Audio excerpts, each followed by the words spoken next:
On today's episode of the KBC Hoops Podcast, we're talking basketball recruiting with Coach Steve Q. We're going to talk about how a player can get recruited. We're going to understand the value of scouting services. And lastly, we're going to figure out what would have to happen in order for there to be one single KY AAU program on the boys' side. Listen up. You'll hear it all right here on the KBC Hoops Podcast. Another episode of the KBC Hoops Podcast.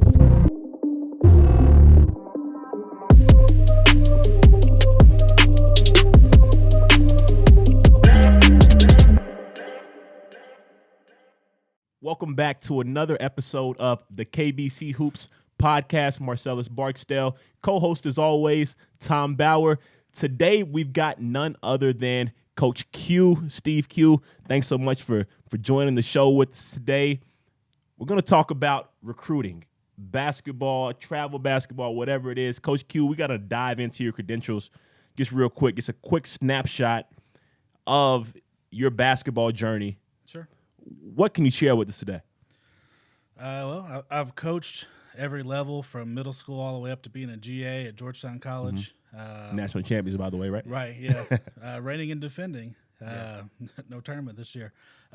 So I did that just strictly AAU for the last 6 years because I got out of education and just was looking for a way to still coach and got into AAU and spent 3 years with Hoop Dreams here in Lexington, 3 years with Matt's Mustangs, and was starting Griffin Elite this year, but we're on hold right now. So, then I've been working as a scout with Prep Hoops Kentucky for it'll be 3 years in July since I came on board there, and I'm at the main point of contact for Kentucky for boys and girls for Prep Hoops. And just to go ahead and grill him real quick, real Coach Q on Twitter. Everybody knows you as Coach Q.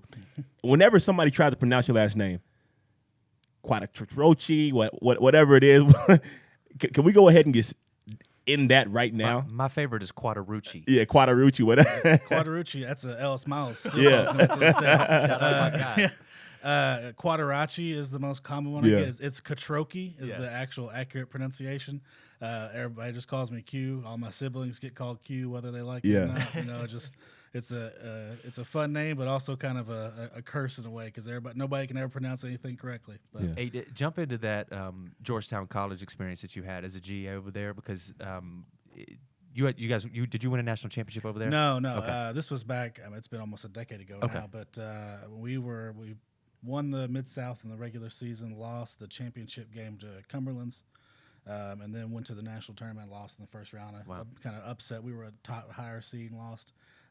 Vic Moses freshman year, so absolutely been a little bit, but go ahead and say who the head coach was at the time. It was Happy Osborne, one of our favorites, right? Like the legend. I think absolutely. We've done 5 episodes, and Happy's come up on 2 of them so far.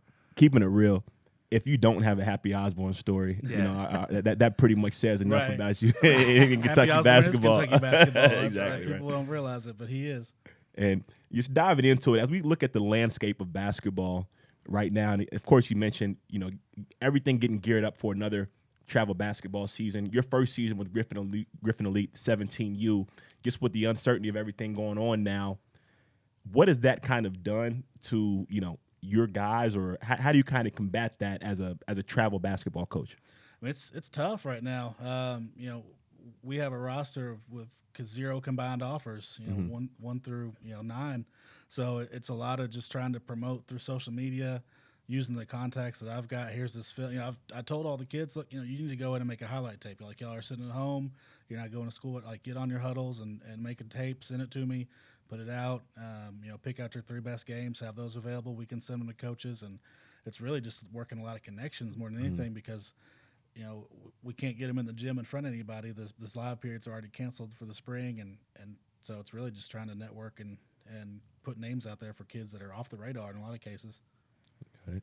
And just looking at it, going forward, how do you plan your season now?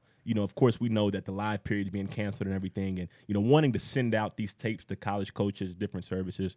But in terms of planning the season, what do you kind of have planned, and, how are you kind of ready to hop on with that? He texts me every day. There we go. Yeah, I would have loved to have been here last weekend. playing in the journey. Yeah, but, shout out to the journey. Unfortunately, we're unable to do that. Honestly, it's almost a daily conversation with event operators and everybody just trying to say, what are you hearing? You get a what are you hearing from people all the time, trying to figure out when we're actually going to play again, because nobody knows. It's so much uncertainty. We've still got, we had one July event scheduled and then a second one possibly here, depending on how things shook out. And now they're saying we could have live periods in September. And if we do that, how do we adjust? Like with my program, we're on the Under Armour Rise circuit. So 2/3 of the season's already been canceled for that.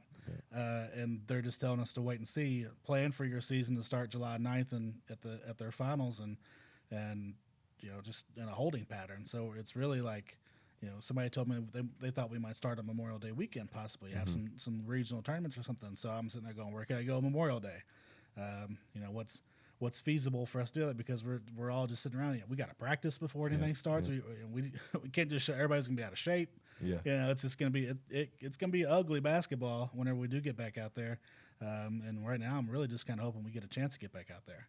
And we're in limbo too. We feel everybody's blowing us up for sure, as far as, like you said, mentioning, talking to event operators, what we're hearing and everything. And it is kind of a holding pattern right now, but trust and assured, we've got something up our sleeves as far as being able to have some events to really kind of combat and really press that on forward, so that we can still provide ample opportunities for each team, each player, each coaches to get these guys seen. Diving into it, we know your background working with Prep Hoops Kentucky. Got some recruiting questions, and we're just going to really kind of dive into the segment. Just want to debunk some things.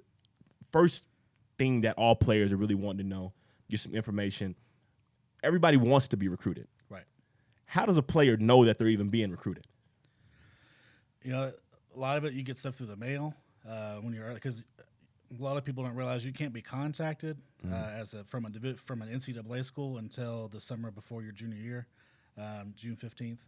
And so a lot of it's just mailers and things like that. A lot of the communication comes through the coaches because they can't contact the parents either. So you get a lot of AAU coaches, high school coaches that get reached out. They'll try to ask for transcripts, all that sort of stuff. There's a lot of different ways. Twitter has become a good resource for coaches to reach out, because they might see a kid's highlight tape get retweeted by somebody and say, I like the looks of this, and they'll just DM them or whatever and just get the communication just going from there. And it's a lot of different ways to get recruited. Right now, it's more limited just because we're not being able to play games. But even then, you've got resources like when we do get to play, like Apex, where all the games are streamed online. And I can the plug right there. I can go and say, so and so had 20 on. Look at, here's the link to the game. Make it available for coaches and just point them that direction. Resources like Baller TV, where some other events are good as well. Just really trying to get as much. Coaches want to see film, especially if they can't see them in person. So they want to be able to see as much as they can and get the ball rolling that way. You mentioned Twitter. Most of our daily conversations, which are pretty much daily, start with a tweet that either you send to me or I send to you or whatnot, just to kind of laugh. Because Twitter has become such a great resource. At the same time, it's become a massive source of disinformation at the same time as well, where there's a lot of confusion, where I think in a lot of kids' minds right now, if they get a clip or a highlight up on Twitter that gets 50 retweets, they may somehow check a box in their mind that I'm on the map now. I'm being recent. I'm being, people are watching me now. And all it is just more people on Twitter saying, oh, cool, like nice highlight. Right. Where I think there's a lot of misinformation. I remember running a camp in West Virginia and somebody coming up to me and saying, yeah, we're down to the end of the decision. He's being recruited by Indiana, Michigan, Butler. He started listing all these teams, and I'm like, I said, with all due respect, your son did not even play that much in high school. Right. Are you sure? They were confusing. They thought that just because he played basketball and was receiving letters from the school to recruit him, he's a great academic student. Right. They actually thought that somehow those two were intertwined, and that may be an extreme case, but actually, I speak with a lot of parents as well, and there's just a lot of confusion about knowing that you're recruited. And typically, some of the first steps, some of the first indicators are the coach will somehow reach out to the student athlete to let them know that there's some sort of interest, even if there's just interest, because it has to start somewhere. And it may be an AAU coach or a high school coach or just somebody that knows somebody or whatnot. But would you agree that's typically how it starts? Like, you will know if you have interest or not. Absolutely. Especially nowadays. I mean, one of the first years I coached AAU, I had a kid get an invite to Elite Camp and ask me if it was a committable offer. And I was like, no, I don't think Wichita State's inviting you to you know, that's not an offer. It's literally a flyer. Right. And so you do get some confusion, stuff like that. But if a coach wants to really recruit you, it's relationship based. They're going to reach out and communicate to the athlete as soon as they can. Right. If they're an NCAA school, if they have to wait or go through back channels or get on three-way calls or however they need to do it. And then NAI, it's 365 wide recruitment. Open. So, I love NAI. if they can watch a game at KBC on a Sunday afternoon and that night be on the phone with them, Right. and offer them a scholarship, whatever. But a school's not going to be recruiting you unless they're holding conversations with you and really actually taking an interest in you as a person and as a student athlete, because their jobs are on the line, so they're not going to just throw offers out to anybody with a pulse. They do their homework because their family relies on them to keep that job. So then, to set the record straight, you will know if you're being recruited. If you don't know that you're being recruited, you are not being recruited. Because one of the most heartbreaking things is when, I know this happens every year, but we get phone calls at the end of the year, and maybe their senior season has just passed. Right. And we get the calls that say, well, I want to play college basketball. And you have to form, and there's still options, there's still ways to do it, there's still ways to get it done, no question. But a lot of the stories and a lot of the times I'm talking with people, they thought something differently. They thought that they were on the path when they actually hadn't even started down the path yet. So the first key is you will hear from somebody if you're being recruited. Don't assume you'll know for a fact if you're being recruited. The other part is I notice a lot of kids and a lot of parents and maybe a lot of coaches, I'm not sure, but honesty in regards to today to recruit for an AAU team or to recruit a kid to come to a camp or whatever it might be. There are certain people that blur the lines a little bit, and they will a kid may think that they're getting interest when actually there's not interest there. They really just wanted you to come to their camp. That's just what it is. And that's something that has made it a lot more difficult on guys that help kids get recruited to the next level, because when you're talking to a college coach, they're used to so much disinformation and garbage that it's sometimes hard to kind of weed through, what's real or what's not.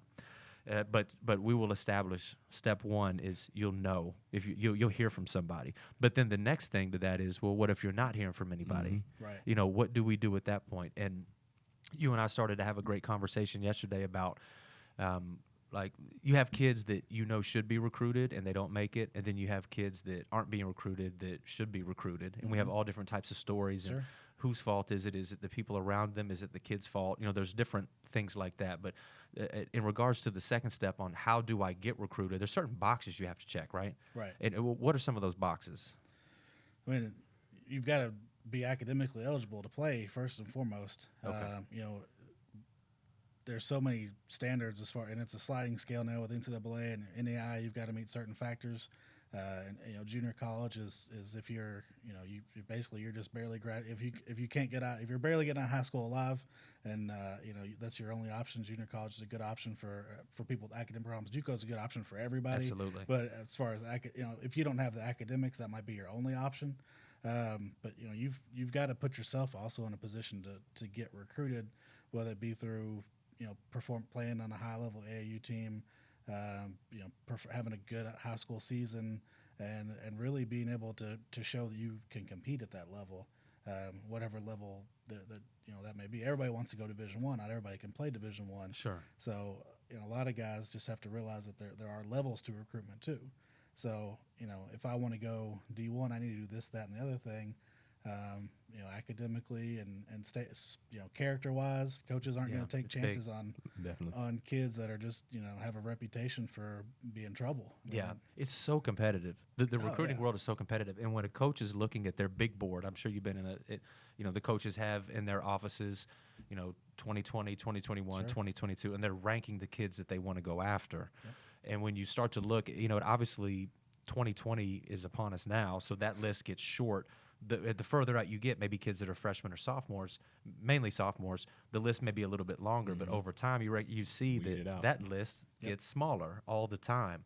And so, for one of the things that we always talk about is how you differentiate yourself. Like, you have to assume that this college coach is looking at somebody else that's actually just as good as you. Right. And so now it'll come down to the things you're talking about: character, coachability, grades, especially the grades. I mean, how many coaches have you all talked with that if a kid has a 4.0, there's a certain team academic standard that they have to meet, and having good grades it will separate you from other recruits. It opens more doors. Absolutely.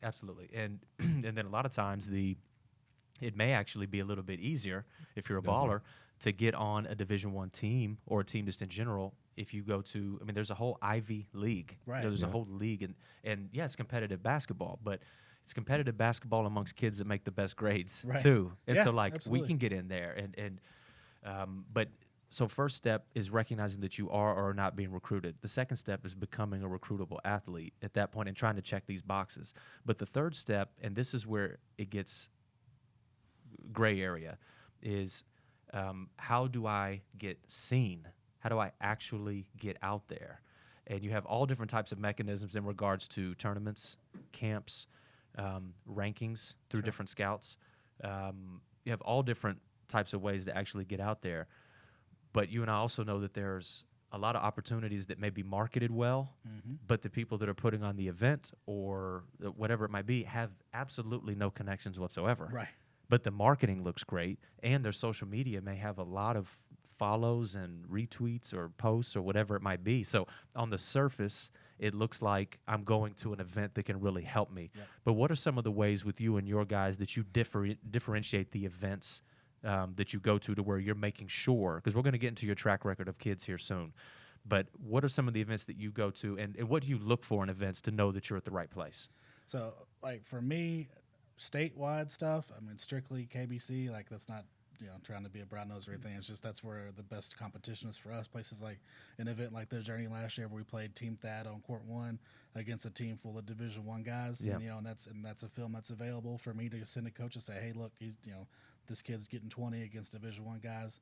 I do a lot of stuff with Hoop Scene in the South. Where much respect to those guys. Yeah, our first event was going to actually be down there at their little tip-off event. Yeah, and they do a great job. They do team pictures, headshots. They have photographers on every game. They just do a lot of stuff to promote the kids, and they're constantly churning out articles. They have not even just their specific coaching reports that we can't see as a normal person, right, but strictly go to coaches. But they put stuff all over their website, articles, content. Okay, so before you go on any further, because you just hit a great point though, why do you trust though that Hoop Scene, us here at KBC or whatever, what research have you done to understand that this is worth your time? Because again, some random Joe could start a tournament anywhere and have it live streamed and have video and all that sort of stuff. But how do you differentiate between the ones that, yes, these can get my kids to the next level, and no, this one cannot get my kid to the next level? A lot of it, honestly, is trying to find out where your EYBL teams and places like that are going too. I want to chase those dudes around and try and play them. Last year we went down to Birmingham because it was a loaded field and played down there. And my kids complained because they had to miss the Derby, but they got to play two EYBL teams and Adidas and stuff, and it was all live streamed, and it was competitive and Division I guys, and they got looks off of that. Yeah. So it's really just, for me, a lot of it is that I'll give about anybody a shot if it fits in my schedule. But if you tell me something's going to happen and it doesn't happen, I'm not going back there again. Well, we can dive into, and you didn't mention a lot of these things earlier. It's hard. It'd be hard for you too. But in regards to marketing players and getting kids seen, we've had a couple of kids recently that both actually won Mr. Basketball, but both were seemingly under-recruited a little bit. Dante Allen and Tavion Hollingsworth. Mm-hmm. Both who you coached in AAU. I didn't have Tavion. Oh, okay, that's right, John. Tavion, I was a year before. That's right. But I guess what I'm saying, you've done a great job at marketing players. You personally have developed relationships with coaches and scouts and different people to where you can always call a college coach and say, is this guy really plugged in? Can he really help me or whatever? I guess what I'm trying to get at is, let's say that I'm a guy that just, I work construction. I'm a foreman at a construction site. My son plays basketball. I think he's pretty good. Some of his friends are pretty good. And I have no connections whatsoever. How do I figure out, like, whose events? What would be a way to figure out the right places to go play and whose events to go to if you don't have the connections that you have? Honestly, like, I would try and ask and reach out to people that do know. Like, if I'm not connected at all, I would try and reach out to people that I see that are, big AAU programs and stuff like that. I always tell people, we can reach out to me and ask me anything, and I'll tell them, you want to go to Super Soft or whatever, if you think you've got a kid that can be that good. And I'll tell you what you're just throwing money away at too, because there's several of those where you're just paying $600 so some top kid can go for free. Right. So, it's a lot of research, and it's hard to sometimes figure out on your own. I mean, that's one thing that I try to do is steer parents as well as I can, and I'll try to help anybody that ask for it. But people do make mistakes and go to the wrong stuff. It's just there because you get them wowed by the flyer, right? Or the highlight tape from last year's event when you can't see that they're the only people there, or a bunch of short kids with mustaches. Right. And, right. It's just, it's just what a piece of advice that I give every AAU coach, especially the new ones, is I would highly recommend any event that you go to, making friends with the event director. Sure. I think is really big. Not all of them know what's going on, and not all of them can help you.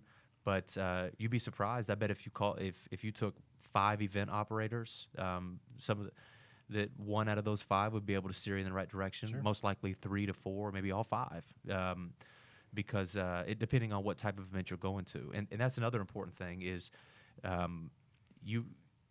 the type of research that you're talking about. What sort of teams play there? Right, what do you try? It depends on what your team's trying to get out of it, because there's a lot of AAU teams that just want to kind of play for fun and get ready for school ball and stay busy, and that's cool. But they don't need to drop into the best of the South, and ask for all the smoke in a pool or whatnot. Like there is different levels to this as well, and I guess it just kind of depends on what you're looking for. But it is key in regards to helping your kids to form relationships, even if you have to start with the scorekeeper keeping the score at the table, and then continue to work your way up to be able to ask more people that know what's going on, because there's an immense amount of disinformation out there right now in regards to, it blows our minds sometimes. We sit and talk about it, the people that are considered experts, because now the formula is get a Twitter account, start following kids that may be under the radar, but just kids even just in general. Start reposting all of their highlights to where those kids start retweeting or reposting what you're putting out there. And so over the course of a year or so, you can gain a couple thousand followers, and you come up with a clever name.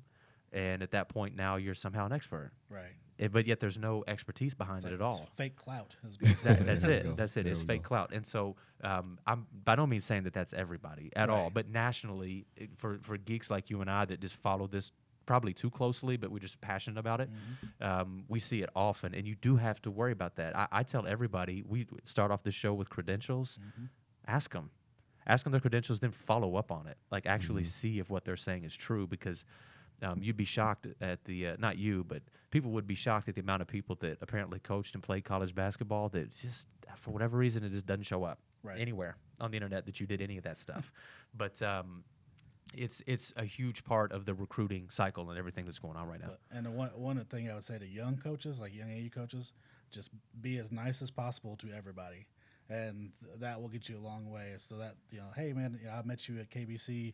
I was wondering if you could tell me what you thought about this event, and build a relationship with somebody. Yeah. So if you're running your own program, like that's awesome, but you can rely on people to be honest with you a lot of times, and just treat everybody with respect, and you'll get it back. Like AAU coaches get a bad rap for a lot of stuff, but there's not really many just absolute jerks. No, it's competitive, dudes. It's super competitive. It's super competitive. But all in all, I'm friends with all of them. I have no issues with people across the state and beyond, because most of the time an AAU program can only grow if the kids succeed. Mm-hmm. Right. And so even if a coach is actually a selfish person, the only way for them to be selfish is to make sure that all of their kids go to college. Right. And so it's just kind of built in, whereas and it's one of the differences in school ball, which I love school ball. You coach school ball, I coach school ball. But one of the differences is with school ball, you're always going to have the next year of kids coming in no matter what. Mm-hmm. No matter what. And so but with AAU, if you don't do a good job this year, you might not have a team next year or ever again. You may just be out if you're not working for the kids.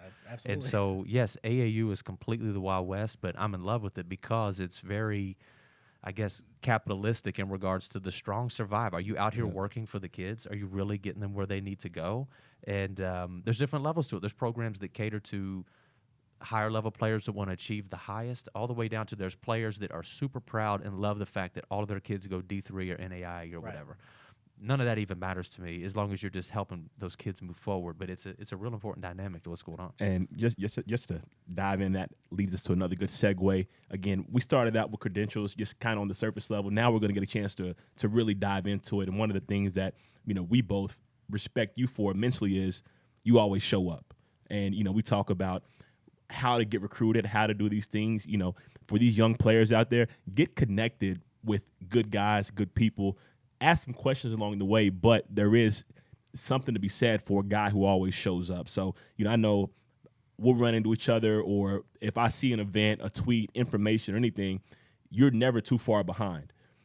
What can you speak on as far as your attitude toward just always being in the know, always being in the mix, and really just kind of grinding it out, even if it means driving, 45 minutes, hour and a half to go check out a ball game or something like that? Why do you do those things when some other coaches would probably just look at you and, I don't have any reason to be there. Right. How do you view that, and what's your perspective on doing those little things? Well, that goes back to the Happy Osborne philosophy. It's all about relationships. Yep. A kid can tell you yes, no, whatever through a DM on Instagram or Twitter, but I like to go face to face with kids and parents. Give them the business card, answer any questions they have. Like, just try and build that relationship from the beginning. And part of that is telling them, hey, I've done this and that. And I've sent this many kids to college. I've done that. So you got to sell yourself to it's like almost like cold calling, because these parents don't know you. They might have heard of your program name, or they might have seen your name on something one time, but they don't really know who you are. That's one thing where the name Quattrocchi gets me. There's not a lot of Quattrocchis, and there's only one Coach Q running around Kentucky. So that helps me in a lot of ways, because people will say, oh, I've heard that name before. But realistically, it's all about going in and telling them what you can do for them, and what you see in their kid, and what you see, telling the kid what you see in them potential wise, and then just doing the best you can to convince them that that's where they need to be playing. So that's a great question. I want to jump back into, we're talking about recruiting for a second, and we kind of laid the groundwork for, am I actually being recruited, and some of the different things. We're all getting calls. We're all taking calls right now from some pretty nervous 2020s. They're up against something that's unprecedented, to where actually the three of us, or even people, pretty much anybody alive right now, they can't take us through this because it's never happened before. Right. And so as best we can, we're trying to help everybody. And I've talked with multiple college coaches at all levels about what they're going through right now, how they're changing their recruiting, things like they're giving tours via FaceTime. Yeah. And so kids are going to be committing to possibly schools halfway across the country or further without actually ever even stepping foot on campus. But at this point, the overarching question is, how do I get recruited? We've talked about knowing if you're recruited. We're talking about checking all the boxes to where you can be recruited. Now the third part is, how can you be recruited? Because for every kid, like a Davion, for example, that just committed to Western Kentucky and had multiple college offers, there's way more kids that actually don't know this, but that they need to be proactive about their recruitment. Sure. And most of the time, people think that you just sit back and eventually a college coach will call me. Right. But talk about your interactions with college coaches and things that kids can do to proactively be recruited. Well, one of the things that comes with just being like a talent evaluator is that you can see with the kids what level you think they can play at. And so, like me personally, if I think a kid's a D1 kid, I'm going to market him to D1 schools and reach to my D1 contacts. And if I think a kid's D2 NAI, I reach out to those level of guys. It's kind of it's really difficult for these 2020 kids because not only did they only have 2 certified periods last year where coaches could see them as far as NCAA schools, and then NAI cut down to 8 scholarships starting this year. And then they couldn't do unsigned AAU as unsigned senior this spring. So they're, just having to kind of commit to what they've got in a lot of cases, or some of them are just waiting for something to come. And so they need the kid with 4 or 5 offers to take one. And so that trickle down might happen. Right. Well, some of the things that I've been telling people, because I'll talk with a lot of kids that maybe weren't recruited necessarily at all, but we both agree. You mentioned something that it's brilliant in its simplicity is in order to get where you want to go, you have to know where you are. And a lot of kids think they're better than they really are. Right. I did. Probably most players do, because as to compete, you have to have that competitive nature that even if it's LeBron James at the other side of the court, like I'm going to have my best game ever against him. You just have to train yourself to think that way. But a lot of times, a kid won't pay attention to an NAIA D3, D2 offer. You are who your offers say you are. Right.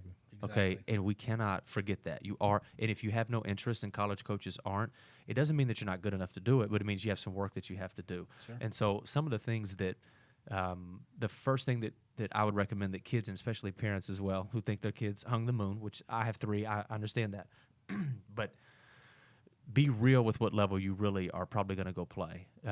There is a local player that I love, 6'7", big man, ultra athletic, and he's going to a JUCO to play. Physically, you look at his body, he's like, man, like that's a Division I body, athlete or whatnot. But he wasn't. And so, in your shock, there's a 6'10" young man, like a Ray, Big Ray, how he's not being recruited, like that. We can go off into different topics, but it happens where you have sometimes all the tools, but yet the options you thought would be there are not there. So now we're giving advice on what do you do. So understanding your level and then finding ways to get that information to a coach. You can, and correct me if I'm wrong, but in a lot of my relationships and conversations I have with college coaches, if I can call that coach proactively and say, this player who I think is good enough to play for you is interested in your school. Right. Because most of the time you probably get this cue, like, I'll go anywhere. Yep. I'll do anything. All I need is my opportunity. All I need is my shot, right? And so then my response would be, okay, well, I'm going to call up my buddies at Southwest Ohio, South Dakota, North Dakota State, and you'll play in Billings, Montana at that school in front of no fans. Well, I mean, I wasn't talking about that. Right. Exactly. Everything. And so the reality is, from the way I see it, kids can help their recruitment by researching their level, schools that maybe match their educational interest, and essentially you can reach out to the coach and you have a pitch on why you think you would be a great fit for their school, and then that can start the dialogue. Yeah, narrow your focus for sure. I had one of our 2022 parents. He asked me last week, what should my son be doing right now to get his name out there with no AAU? I said, well, I can help you send some film and do some stuff. Like, what's he want to go to school for? Well, he doesn't really know. So, what level do you think he can play? Well, I think he can low D1, maybe NAI. I'm like, oh, well, that's fairly realistic for most parents. And Yeah. so I said, what are some schools you'd be interested in? How far away do you want to get? Like, make me a list. Exactly. Like, you have to be proactive. People will help. A lot of people, AAU coaches, high school coaches, whatever. Well, I'll send film to whoever you want me to send it to. I'll make contacts, reach out. But you can't say you're willing to go anywhere and then balk. That's right. At that, when that offer comes. That's right. And you brought up an awesome stat yesterday in our conversations about the percentage of transfers that we have in Kentucky. What was that again? So from 2015 through I think it was 18 or 19, it was 52% of kids that go Division I out of high school from Kentucky have transferred. And it got worse the closer it got to like 2019. So like the 2015 kids, a lot of them went and stuck it for 4 years. Yeah. But a lot of them, the 2019s and 2018s, have already transferred once. Huh. But so that's Kentucky gets a rap for kids don't want to stick. That it's the big fish, small pond mentality. Yeah. Where they scored 3,000 points in their career at whatever county school, and they get to college and they're the 12th man on the 13-man roster. Right. Then they're not ready for that because they started varsity since they were an 8th grader. Right. So that they fall back down that totem pole, and they might stick it out for a year and get better, or they might realize I probably shouldn't have gone this way the first time and look for something else. Well, the things that you're talking about, though, in regards to narrowing your focus, if you consider those things in the types of schools that you would like to go to, I have a feeling that would help with that sort of transfer rate. Right. Because a lot of times people are just thinking the biggest, the biggest. Oh, absolutely. And that's, it's just completely not the case. The number one thing the advice that we always give is absolutely go where you're wanted above all. Where you and how do you find out if you're wanted? Well, ask the coach, what sort of plan do you have for me there? And they'll be forthcoming with that plan. Are there times when they'll maybe mislead or lie or whatnot or fudge it a little bit because they don't know how good you're going to be or whatnot? That's possible, and it works on both ends. Sometimes kids show up to campus and they're much better than kids thought, the coaches thought. But it's real that sometimes they show up to campus and the kid is just not nearly as good as they thought it was. And then what do you do as a coach? I mean, they're going off limited viewings too. Right. I mean, there's in a good year, there's 3 NCAA evaluation periods, right? And then so I see a kid I like, 2 games in April, don't see him again until July, and he has another good game. They offer, he commits, and then you get him to campus, and he's just not that dude. Right. And you have a lot of that too. It happens. And just to speak on some of that, the importance of being able to not only go where you want it, but it's all about finding your fit. So we talk about, well, give me a list of what you're looking for in a school. And as a player and as the family of a player, it's super important that you're able to be super specific about what you're looking for. I know just out of my experience, some of the questions that I even asked on my recruiting visit was, okay, well, understanding the depth chart or, returning season, who's at my position, what style of play, and also, what's this coach's philosophy? When's this coach's contract expire? What majors? What do I want to study? Do I want to go somewhere that's 12 hours away, or do I want to stay somewhere where my family can drive and see me play twice a week for 4 years? But I think when again, it kind of just goes back to being real with ourselves from the very beginning as far as what level, not getting bigger than ourselves. We understand of what is actual. And again, a lot of kids make the mistake and are forced in situations where it's not what they realize. So, unfortunately, we've got to make the next best decision after we've been on campus. And that might mean sacrificing a year. It might mean dropping down a level in hopes that we can find that fit. Yep. And, I know you've had a lot of success with plenty of your guys. What do you think's been the difference in being able to place kids in schools versus, some other guys that might be off the radar, off the list, with talent being pretty similar? What do you think you've been able to do to help find fits for your players? It's just trying to talk to the kids and talk to the parents and see exactly what they want, and then advocate for them on that. Like we were talking with Tom about narrowing it down and say, hey, these would be some good places for you to look at. There's very few kids in Kentucky that are actually going to have their pick of schools as far as a long list.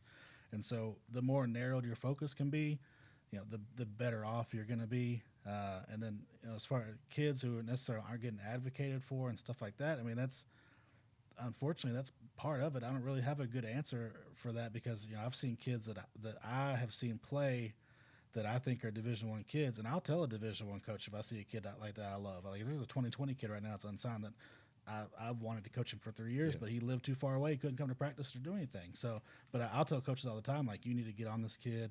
You should be recruiting him, and it's really about who's willing to step out and help a kid, period. Whether, there's kids I don't have a great relationship with other than a Twitter DM and say, hey, do you care if I give your number to this coach? Because, just like I know kids, I know coaches. Mm-hmm. So, like, Chris Briggs might need a guy at Georgetown College, and I'll say, look, I've seen this kid play probably more times than you have because I was trying to get him for AAU. He told me no, but I think he can play at that level.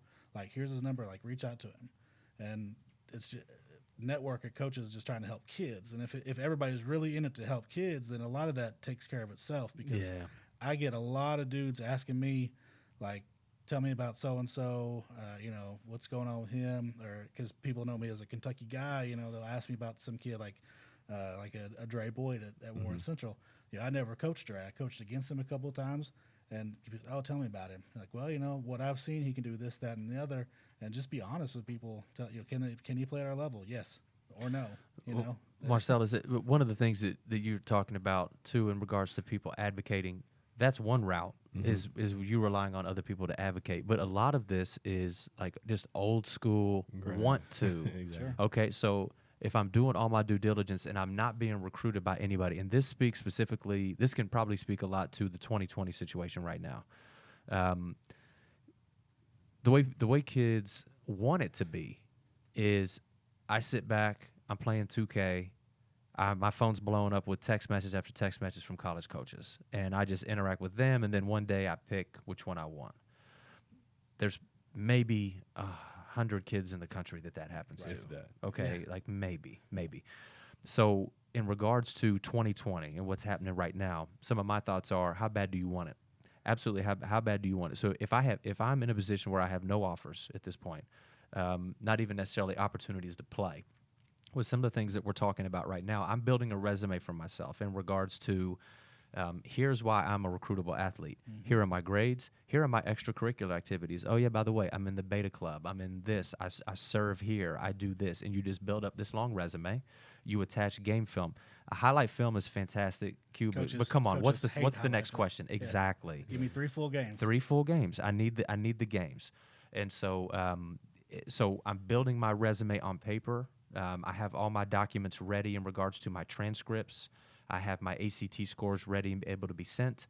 If I'm a 2020 right now with no offers, I'm completely buttoned up on my side. I have my resume together, and then I'm doing what we're talking about. I'm going to narrow down some of my choices. I'm going to say, you know what? If I would have been able to play the spring AAU season, I could have ended up at a Georgetown College. I really believe I could have ended up at a Georgetown College. But since I don't have the spring season and it is so competitive at Georgetown College, then I'm going to choose maybe a school that hasn't had traditionally as much success as Georgetown has. And if I have to, I will drive to that university. I will knock on the coach's door. I will throw rocks at his window for social distancing, whatever it might be. But at this point, kids and parents, you can't take a breath right now. Right. Like there is no, at this point, you have to determine, like, if my life depended on it, and in this case, your basketball career life does depend on it, what lengths am I willing to go? And most people, again, just prefer that people reach out to them. But in this scenario, my advice in a major way is you have to be proactive. Know your level. Go get advice from other people on what level you may be on. But err on the side of you're not as good as you think you are. Right. Okay. And then humbly go to a coach, and you'll start to share, like, I'm interested in coming to your school. Here's my resume. Here's my film. Here's how I think I can fit into your school. You're doing research on the school to figure out what style they play. Here's how I fit.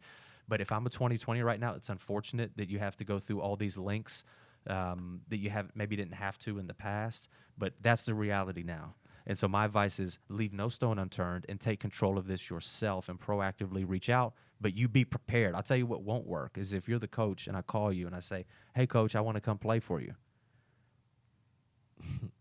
That's what you'll get is silence. Right. Like, I understand. Okay, great. I mean, you have to come prepared with a plan, but it is an opportunity for kids right now to do that because I don't think most kids will do what I just said to do. You've got to be willing to self-advocate. There's, Yes. Self-advocating is not going and saying, hey, coach, I saw you offered this kid. I gave him 30. There you go. But I just wanted you to know, like, Classic. I killed him. So, give me an offer. That doesn't work that way. If anything, people do that with me with AAU. I had a parent say, well, my son just gave the kid you coached last year 29 the other night. Immediately it was like, I'm not taking that kid because you just made me mad. Right. Because you're telling me that I don't know what I'm doing by having that kid on my team. Right. So, it's, you got to be willing to self-advocate. And if you really think you can play at a certain level, I would reach out to junior colleges. And because, like Marcellus and I were talking about earlier, like, JUCO is a good route for kids because it really will separate the men from the boys in a lot of ways. Right. And high-level JUCO is better than a lot of low to mid-major Division I because absolutely. you've got dudes. Without the great stories. JUCO Exactly. stories are the best. JUCO There's stories, no stories boy. like JUCO stories. But no, and we've seen a lot of success recently. Yeah. Shout out to all of our friends, Wes Hinton, and his unsigned seniors camp that is just is phenomenal. But a lot of our kids are going JUCO and finding a lot of success. Like we just had some kids go JUCO, commit JUCO, like in the last couple of days that I thought were Division I talents. Yep. You know, kids like Amirion and Yes. and, Drable. I mean, those guys should have got the. I thought I was should have got the looks, but whatever reason they didn't get them. But I guarantee they'll come out with something. Something good at JUCO. Those kids are just dogs. Yeah. Oh, I agree. Yeah, we'll find out if you really want to play basketball at a high level. And- go to Yeah. JUCO. And another thing too, for all the prospective hoopers, I'm better than so and so. I should be getting recruited at this level. Whatever it is, just letting everybody know we've got 5 courts, and again, we're shut down right now currently. Right. But I promise you, there's been some kids that are willing to do whatever it takes. If a kid is willing to do whatever it takes, and I know that, and they can verify that, and they can show me that. If you say you want to get in the gym at 6 o'clock in the morning, it makes it hard for me to turn you down because I know you're willing to give anything and do everything. So of course I'll get up at 6 in the morning, or school, no school days, evenings, whatever it is. Hey, can I get in the gym? What can I do? What can I do? What can I do? And not saying that you're being annoying, but you've got to be willing to put yourself out there and put your foot forward. And like Tom said, leaving no stone unturned. And if you really want it bad enough, what are you willing to do? So, all those that are listening, that are wanting to play college basketball, these 2020s, what are you willing to do? Again, have you got better over this last month? Mm-hmm. Again, no practice, no school, no AAU. Are you still in shape? Are you still in shape? Like, what are you doing to get the edge? Because I promise you, there's somebody with less talent and less resources that is getting it in, and come whenever these basketballs are finally able to get rolled out, they're coming for your spot. They're coming for your scholarship. So, just wanted to throw that in there. So let's jump into that, because we all talk with college coaches, deal with college coaches, have good relationships there, and we're kind of like we are an intermediary between them and the players and them, of sorts. I'm always interested when I talk to coaches outside of the state and scouts outside of the state that are the most powerful and influential scouts in the world. People don't understand People don't realize, how influential scouts are. They have no idea, because during the times when coaches can't talk to the kids, guess who's talking to the kids? Right. The scouts are talking to the kids. And guess what the kids want to know? The scouts' advice on this coach and that coach and that coach. So anybody that thinks that scouts just watch basketball and make rankings and that's the extent of their influence on everything, you are sorely mistaken, because scouts are a extremely important commodity for that. So we'll talk a little bit about college coaches, and then we'll jump into scouting services, which would be a lot of fun. But in regards to college coaches, let's talk about the Division I level, at first. In just a minute, I'll go through a lot of the feedback that I receive about Kentucky kids, but typically, how are kids from Kentucky viewed from the Division I coaches that you speak with? Typically, we're seen as like a skilled kids who are not the most athletic, and you get a lot of rep for kids as far as like team hoppers and stuff. That it's they think, well, if I take this kid, he's going to be in the transfer portal after his first year when he gets here, because this is the 3rd summer I've watched him play, and he's been on 3 AAU teams. Right. Or in some cases, he's on 3 AAU teams in the summer. Sure. You get a lot of that. It kind of a lot of the coaches that will recruit like low and mid. Those are what a lot of Kentucky kids are. Yeah. I think Western Kentucky this year had like 6 Mr. Basketballs on the roster for Kentucky. It's ridiculous. Everybody on the floor, right? Legitimately. No, but let's really just going even back the last couple of years. What I hear most of the time is not athletic enough, as in regards like we're just not putting out the super athletes. And it's more of a sell, because a coach, if they can't see the they gauge a lot of potential off of athleticism. Mm-hmm. That's how they gauge potential. Length and upside. And it's kind of cliche, but it's actually it's really true. And so you'll see kids at, Kentucky or any school that actually skill-wise aren't as skilled as a lot of players that don't go to Kentucky. Mm-hmm. But the difference is their point guards are 6'4" and can put their elbow in the rim and have some skill. Right. And so, but the coaches are confident that they'll develop the skill because the kid's so athletic that by come February their freshman year, they're going to be just as skilled. Coaches always think that the Division I, especially high major, think, well, I can take that kid and develop him into something. Yeah. I mean, it's just part of kind of the thought process. It's a different level and kind of a different game where most of our kids, it's just for whatever reason, geographically, whatever it might be, we might have a 7-footer every couple of years. Like it's possible. Yeah. But when I go to Alabama, I've got 4 or 5, 6, 7, or 6, 8 wings on like every high school team. It's like it's just geographically we're just a lot different here. Yeah. There's always respect for the IQ, for the basketball IQ, for the passion for the game, for a lot of different things. But it is seen as, again, not the highest for whatever reason. Like our kids aren't used to playing against the highest level athletes. Right. Maybe we're not prepared for that. Sure. Now, I know that when I was coaching over at Lexington Christian and we would go to different big tournaments around the country, we were just as competitive or would beat teams that if you're looking at layup lines, you're like, man, there's no chance. You're about to get 30-pieced, and we'd end up getting the win because of the skill, because of the IQ, because of the coachability, and just kind of the obsession with the game that we instill in our kids at a very young age. They're watching it early, where a lot of these kids that we're playing against, they're not even really basketball fans. They just hoop. It's just like what they really do. So our kids are over the top. But Division I coaches, that's most of what the feedback that I get. For our NAIA friends here within the state, that's just like a windfall of kids that, like a Vic Moses, that you look at now and you're like, he couldn't play Division I. He couldn't play Division I. Right. Or Chris Coffey. You couldn't play Division I. And LJ Cowherd. I'm sorry, I'm just listing the off whole roster. Georgetown. The whole roster. But we can go through Pikeville's roster. Most years everybody. Campbellsville's Definitely. roster. Cumberland's has some good.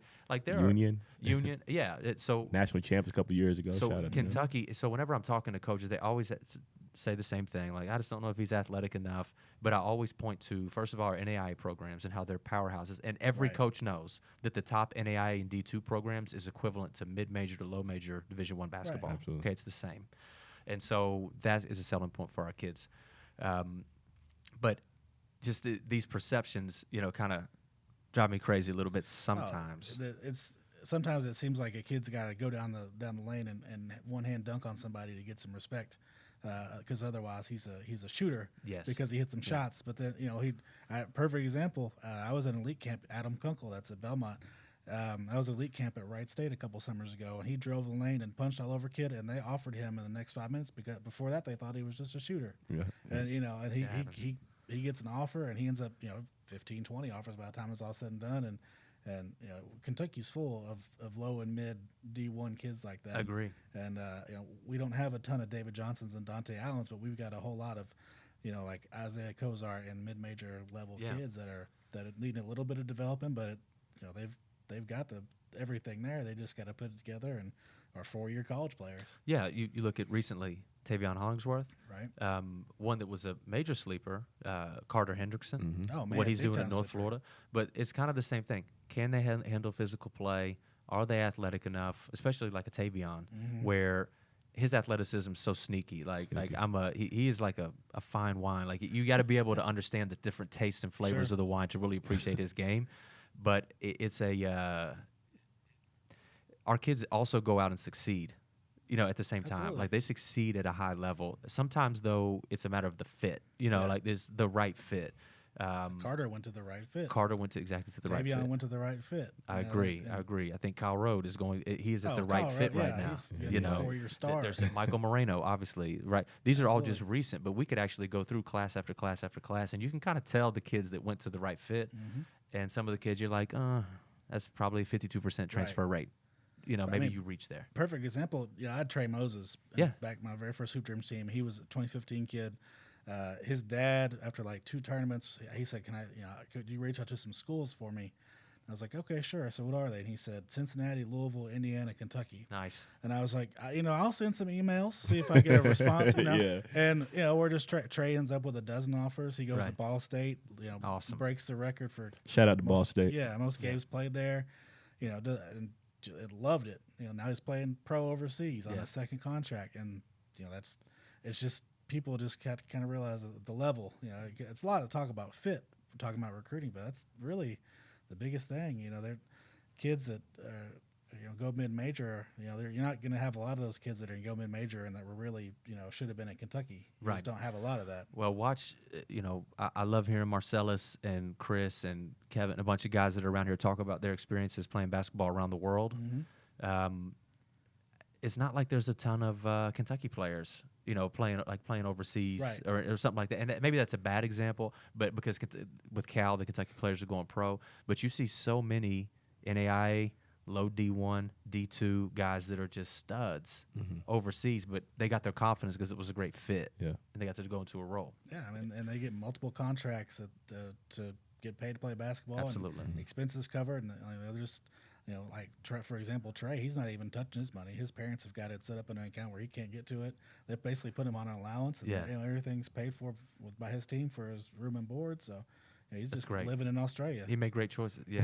Great choice. And it's kind of one of those things where once you figure out that you don't have to be somebody that you're not, and you can be completely realistic, leave no stone unturned, and really just get after it day in, day out, it's kind of a moment that clicks for you to where, you know what, yeah, I'm from Kentucky, whatever, all this other, mess and that, I'm going to just do what I've always done at the highest level. I'm going to show up to work every day, be professional, and next thing you know, you are getting, first team all conference. You are getting, opportunities and invites to play in, whatever opportunity to play overseas, one contract, another contract, another contract. Next thing you know, you look up and, man, I've played all over the world now. Right. But that is just one of those things where, there's a lot of there's more pro basketball players out of Kentucky than you would really even think. And a lot of guys that, play their last high school game and you don't really think about, or years just go by and just you look up and you're on Swish Cultures on Instagram, Right. on the Explore page.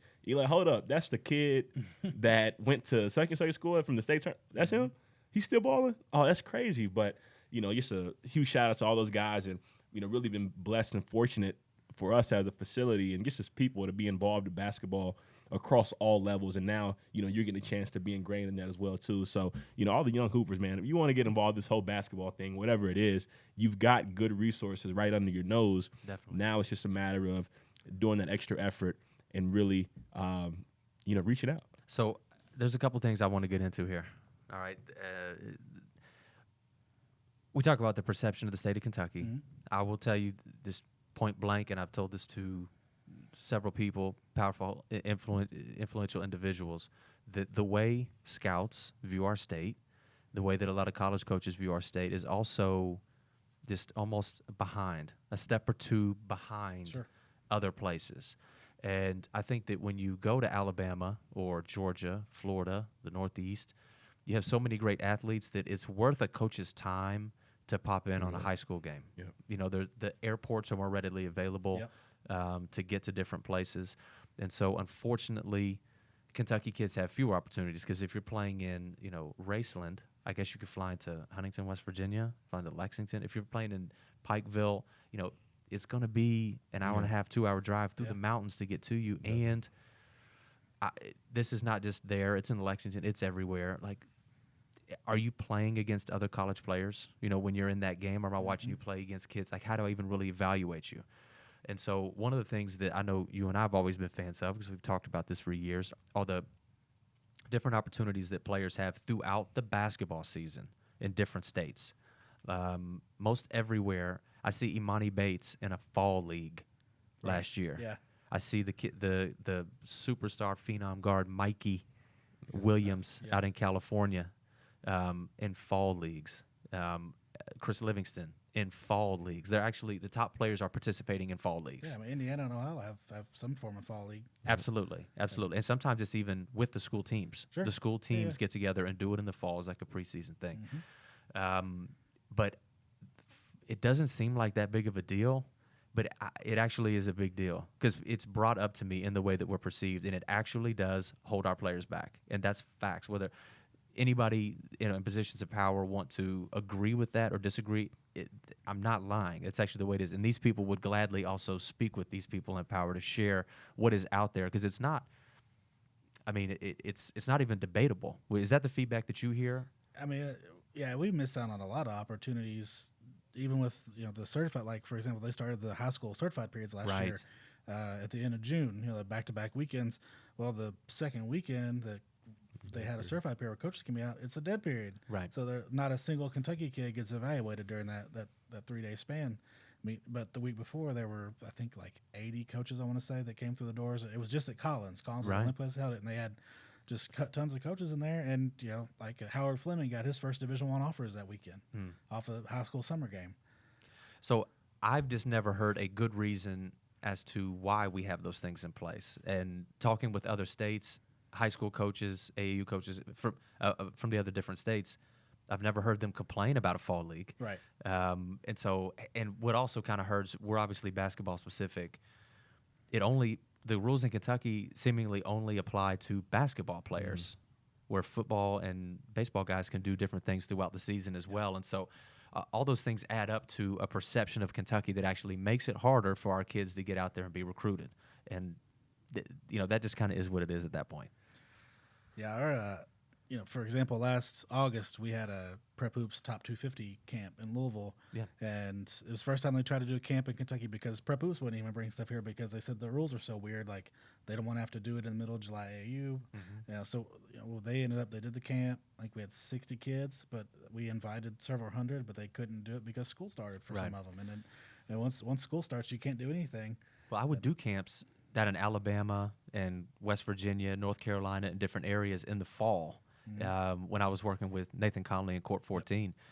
And we would have not only a ton of kids show up, but actually a lot of kids get either college interest, get put on the radar. They actually really worked in the fall. Oh, yeah. And so, I would still love to see. It's my understanding that essentially athletic directors have to get together and vote. This is not a decision where Julian Tackett can just wave a magic wand and that rule is gone. What actually has to happen is there needs to be an athletics director that stands up and says, let's change this. And then they would have to take a vote at that point, all the different athletics directors, to see if they would change it or not change it. And so, it's something we've talked about for years. It comes up every year. People are always nervous. I started doing a freshman camp 8 or 9 years ago. Oh, yeah. And it was controversial at the time because nobody thought it could be done. And I found like this small bylaw in the KHSA rules that show where that doesn't actually apply to freshmen up until October 15th. Right. But we got to push the envelope come out on that. And say, I heard that you can't do it because I'll lose my eligibility. Like every year, and that's just it's like fear. They just live in a fear of every year. So let's get into real quick because the time is flying by. Scouting services. All right, we've talked about the importance of scouts. A scouting service is supposed to be a service for the coaches, where a scout is essentially an arm, another person, where coaches get out and scout and evaluate talent. College coaches will trust a certain scouting service to say, hey, at least quarterly, send me reports on kids that I can't get out there and see, and you be my eyes and ears. College coaches pay to subscribe to that service to where it's an actual transaction. And in my opinion, that is what actually constitutes a scouting service, as opposed to the Twitter scouting services that we mentioned earlier. $40 for a profile on my site. But it all comes down to being able to pick out scouts that have actual, real college coach interaction. And that's more rare than what you'd be led to think if you just jumped on social media. Yeah. So with scouting services comes everybody's favorite topic, rankings. Rankings. Whenever you drop rankings, and I talk with you about it, every time Evan Daniels drops rankings, I always text him the day of and the day after to say, how many people called to say thank you for doing this? And the answer is always like laugh emoji, like 0. You understand? 0. Explain that world a little bit, and not just you personally, like how you scout and rank kids, but just kind of across the board how you think it's done and kind of the way it should be done. I mean, just, as far as just for me, I try to get out and see as many games as I can throughout the year, and especially hit it hard in the summertime. Like I'll go to Bowling Green and go to Western's team camp and stay overnight and catch as many games as I can of kids that I normally can't see because I live in Georgetown and they go to Madisonville. AAU is huge for all scouts because hypothetically you're getting the most talented kids from different areas playing together. against other talented kids. You're not watching, one kid trying to have to get 40 for his team to win. But I've also, I've seen that happen. Jackson Harlan put 40 on UHA at Western team camp, and now he's at Western. Right. I couldn't imagine trying to do it nationally because those dudes are going to. It's a grind. You go to the hoop halls and places like that, and the big events. I do well just to try and get around, as much of the state as I can. Right. But trying to get all over the country, you just traveling all the time, I'm sure, because you want to be able to see that kid in California that's ranked. It's a grind. It's a grind. I have always respected it because I know it's something that I could not do. It would not be possible for me. I do not have the attention span to sit on a court in a gym and watch kids all day. It's something that I really respect doing. My mind would start, right, just going elsewhere. Just going court to court all day long. Yeah, exactly. 3-4 days at a time. That's right. So I definitely respect it. But in regards to like rankings in particular, I've often wondered because I get different answers from different people. You mentioned something earlier where, let's say, a kid is highly regarded, and then a player goes up against him and maybe outdoes him that one game, has more points, rebounds, and his team wins or whatever it might be. But in the next rankings come out, and the kid that outplayed the other kid in that one game isn't ranked ahead of that kid that he outplayed. Right. There are certain factors that enter into this when I talk with you or Evan or anybody, that it's a combination of how good you are right now plus how good we project you to be in the future. It's almost like if you look, it's almost like you're doing your rankings today, and I want to let you speak specifically how to do yours, but in regards to my conversations with other people, it's almost like the rankings that they're releasing today, we're going to look back in 5 years and gauge if these rankings were good or not. Right. Not the next day. Yeah. It's really difficult to do. So in regards to your formula on potential versus how good you are today, how do you kind of balance those things out when you're putting together different rankings? Just honestly, kind of behind the curtain, Prep Hoops tells us to base it on college potential. Okay. More than anything. So they want it, and they want us to do it in tiers. But remember, that's the point of a scouting service. Right, yeah. Is to act as the liaison for the college coaches, which is Right. why you do it the way you do it, which is the correct way to do it. So they want us to do 1 through 10 or 15 is what you think, based on your state, of course, is D1 kids. From there, 15 to 30 is D2, blah blah, all the way down. And so for me, like I'm looking at the kids that have the length and the upside that the coaches covet. Can they play in different types of systems? Can they guard? Is a huge question with every Kentucky kid because we have a knack for, or not a knack, but a reputation for not being able to guard that well.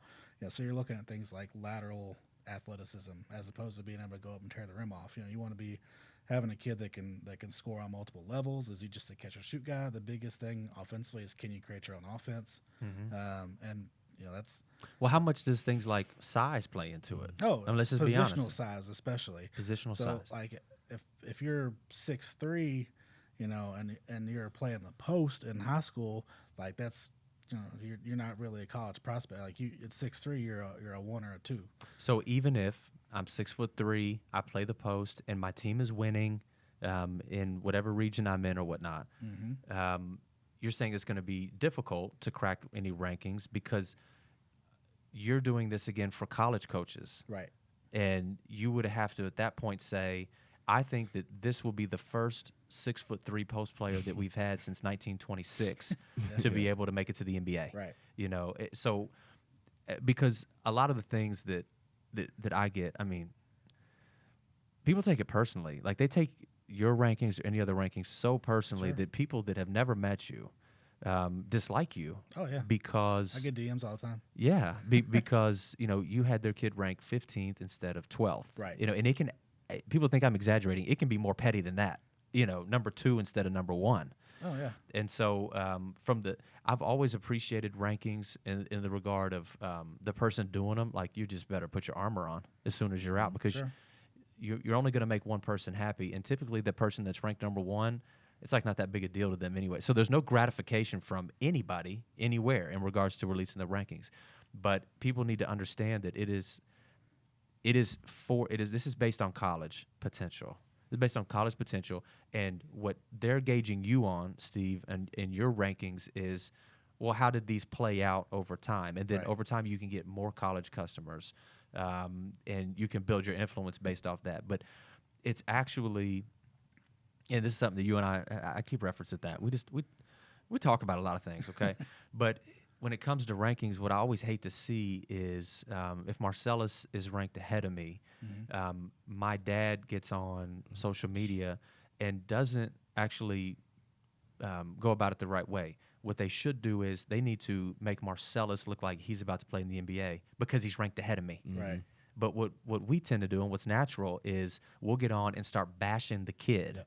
Marcellus can't dribble. He can't even do this, and my kid can do this, and my whatever.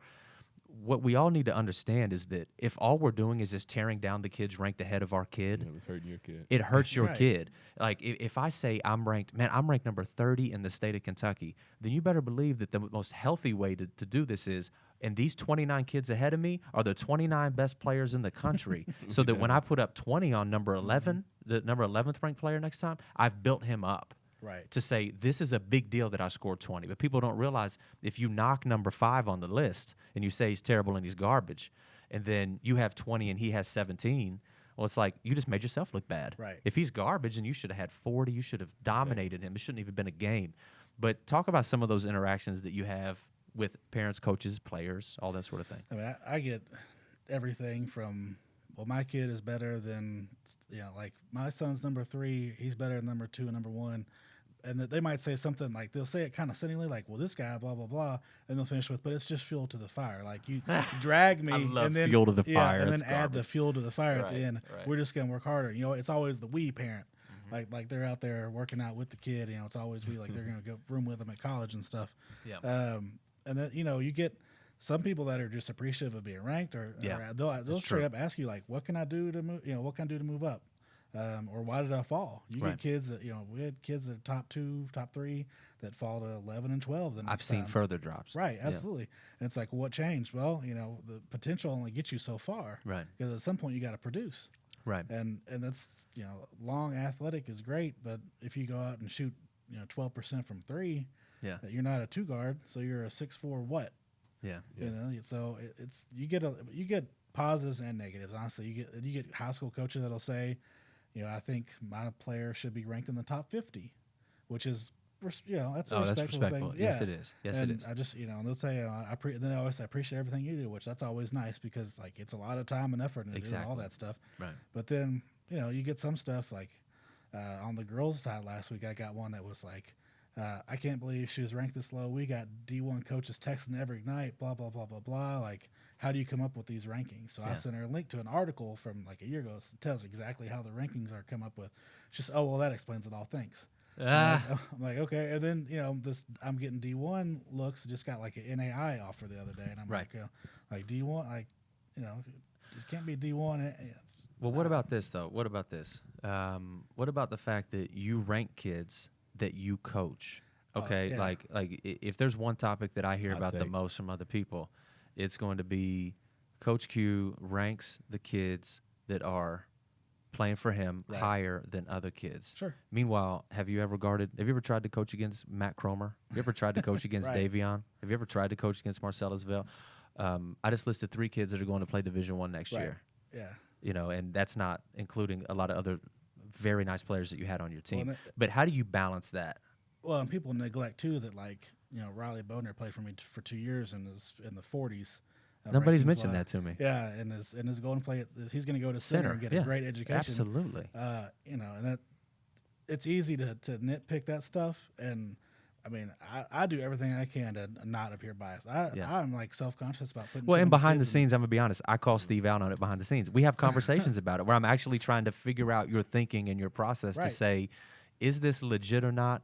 And every time I've tried to grow you on a situation like, do you really think? Because we'll talk about your rankings, right? Sure. And every time that I come to, even if we disagree on it, there is 100% reasons behind why you're doing what you're Right. doing. And it's Yeah. always explainable to the point where I've taken the argument as far as I can logically take an argument. And at this point, you've laid forth good points, I've laid forth good points, but it's just kind of like, okay, well, I guess, Tom, you can go do your own rankings. But at the end of the day, this is what I'm feeling. But it's always, every time, if for anybody that's listening, there's always very good reasons behind it. And you can disagree, and you can be biased. You can do whatever you want to do, but you and I have become good friends. Right.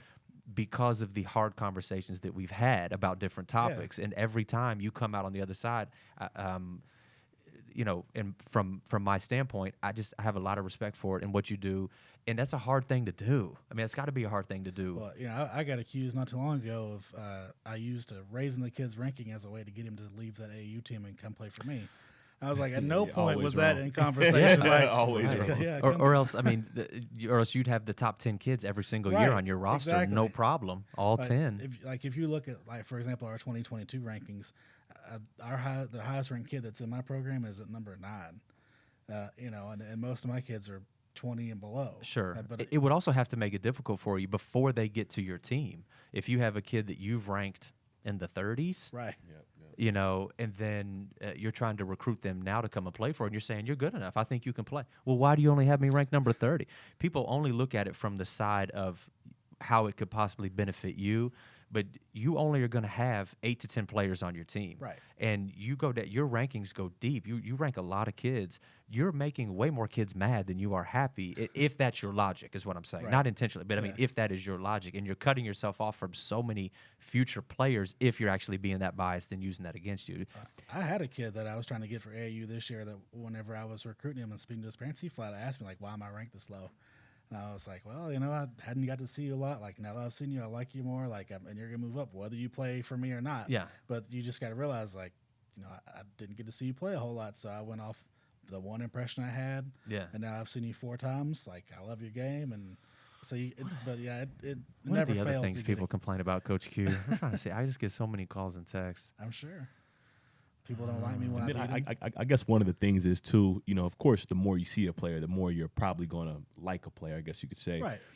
How do you go about making sure that you are able to see as many players as possible? I mean, AAU is a big part of it, because you can come to KBC for state tournament and see almost every kid in the state over the course of a weekend. Showcase events, stuff like that.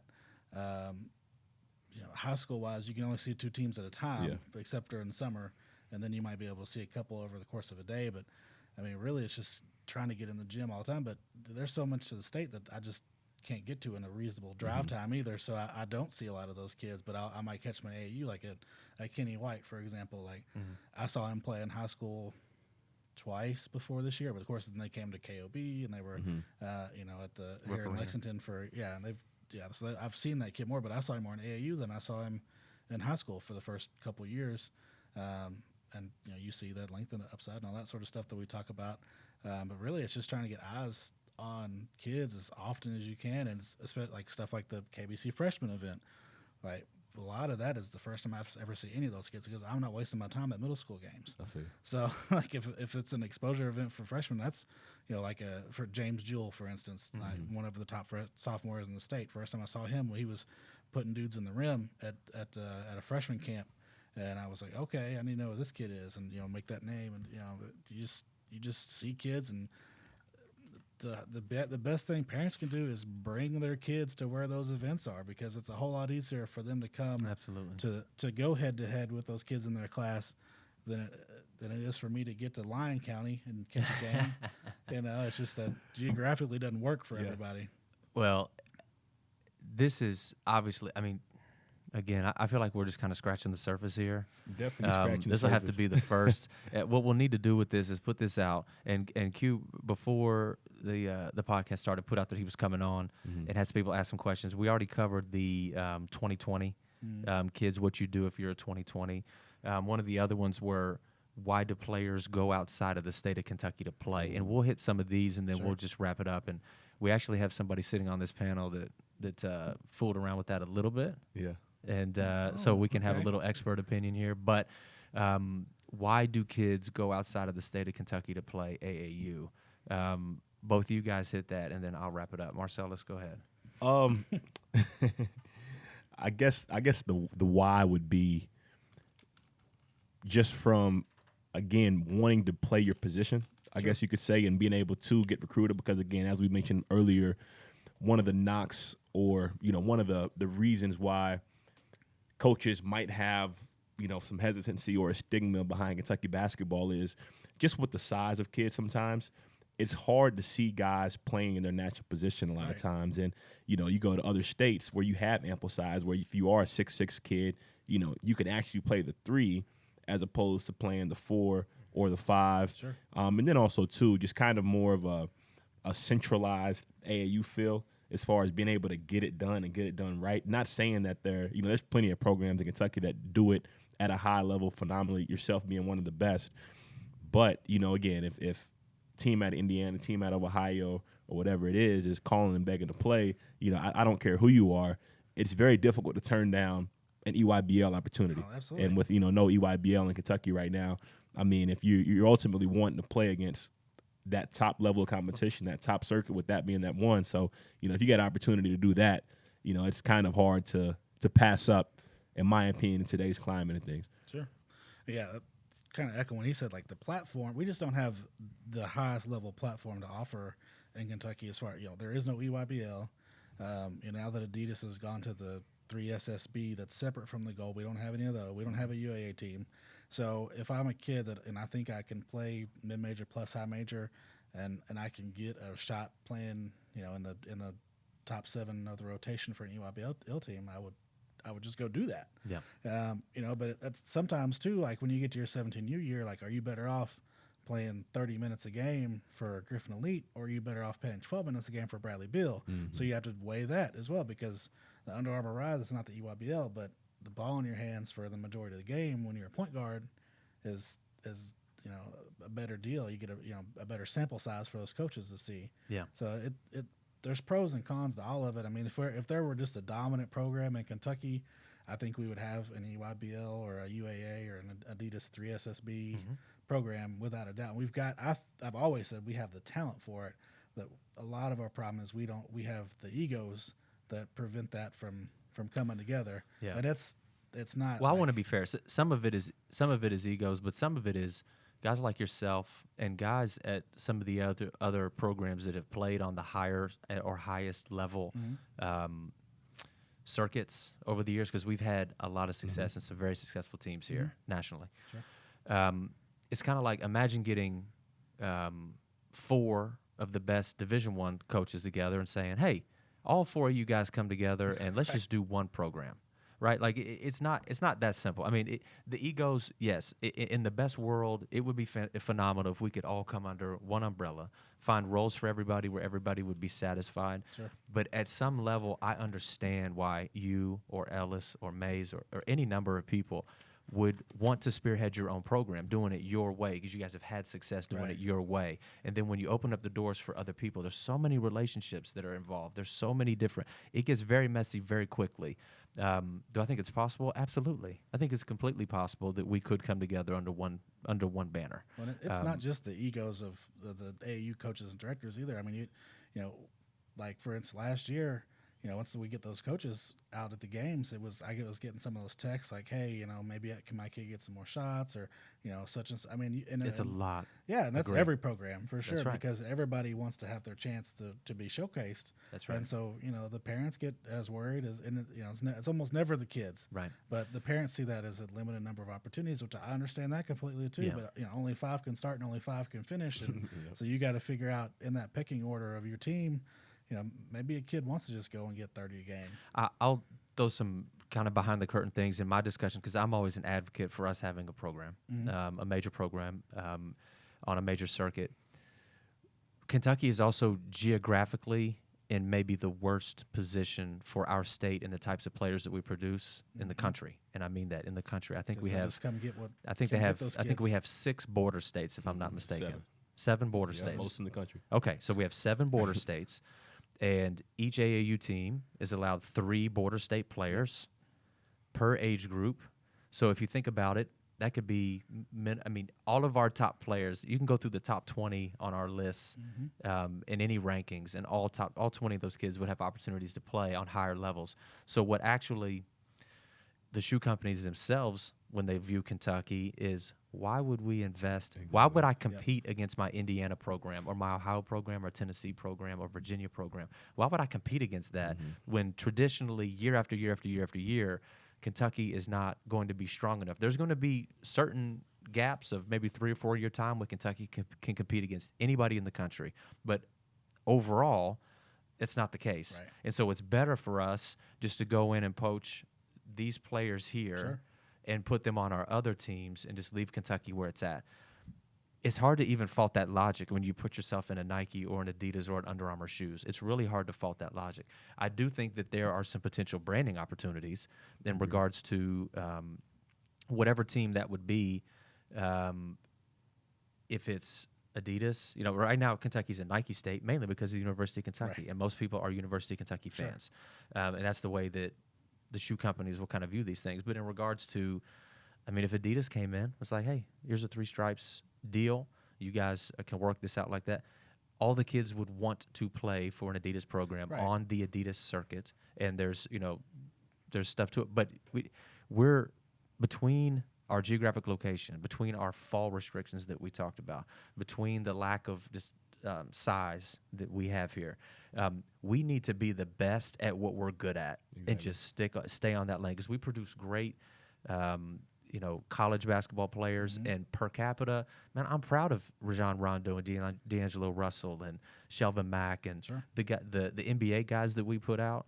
Not to mention, we have some fantastic overseas pros players. Like, I'm super proud of what we are, and I think that the focus needs to shift from why don't we do this and why don't we do this and kind of the frustration of that to just being the best at where we are right now, today, and just moving forward with that. And kind of those discussions are fun for barbershop or whatever it might be, but if it gets in your way at all, if it gets in your motivation at all, then you're wasting time.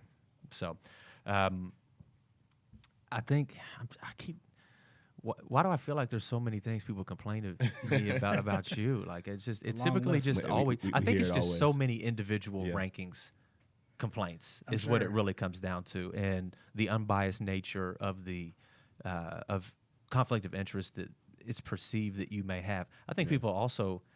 I want to say this again. I grill Coach Q. We talk about your rankings sometimes before they drop. Can I say that? Yeah. Okay. You'll send me them. We'll talk about them. I send them to on the girl side, I send them to the premier guys. Yeah. Do they look at them? We talk about the rankings before they drop, and you and I have discussions about all these things. Never once has it ever come up about your team, your players on your team, or anything like that ever. I can, I vouch for what you do. I think you do a great job at what you're doing, and if people, hopefully this podcast has enlightened people a little bit to, there's so much that goes into this. There's just so much that goes into this, and hopefully they can take away why players are ranked a certain way, what college coaches are looking for. And the main thing that you've mentioned probably 10 times minimum is your willingness to help anybody whenever. I think DMs are always open. Yeah, DMs are open. DMs are open. And that's where I also appreciate that. And that's why I'm proud to call you my friend, is because I know your willingness to help anybody for whatever, and you're always there. So it's much appreciated. Again, Coach Q, thanks for stopping by with us on the KBC Hoops Podcast. Listeners, you can check this out at Apex Sports for full video coverage. We'll also have audio on Apple Music soon. We'll have Spotify. We'll also have Anchor FM app. Thanks for joining us again, KBC Hoops Podcast. Another episode of the KBC Hoops Podcast.